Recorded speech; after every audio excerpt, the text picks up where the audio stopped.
Господин полковник, я что-то ошибся. C'est une attaque! Vite, vite, dépêchez-vous! 这个乳盖牙，让我安静点。我现在不能帮你们。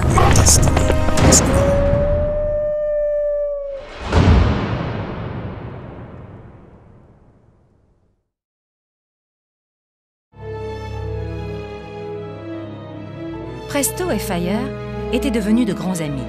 Une grande complicité existait entre eux, une grande solidarité également.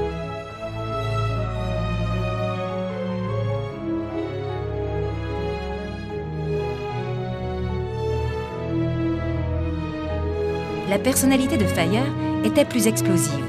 Cheval espagnol au sang chaud, il était la Ferrari des chevaux.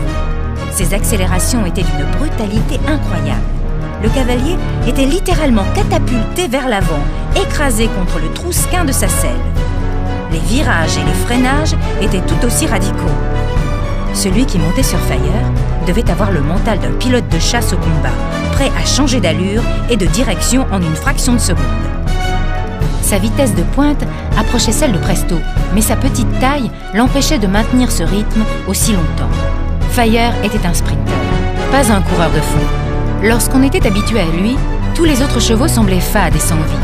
Il fallait voir Sohan et Fire dans la forêt, zigzagant entre les arbres au galop, tournant presque sur place, repartant en direction inverse, sautant les fossés, les branches et les troncs au sol, se jetant dans les flaques d'eau de l'automne, grimpant ou dévalant des pentes abruptes, en glissade, dans des éboulis de pierre, à travers des murs de branches et de feuillages opaques.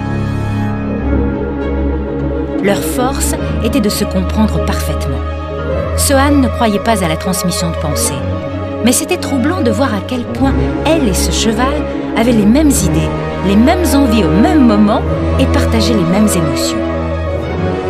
Par alternance, le bonheur de Sohan était d'être une simple passagère, invitée par ce formidable cheval à une excursion dans son milieu sauvage d'origine. L'équitation n'était plus une activité humaine, mais un voyage de l'humain dans l'univers de la forêt. Sohan se laissait guider et elle n'était pas déçue. Ils étaient en confiance et rapidement Fire l'emmenait dans des lieux incroyables de beauté et de vie.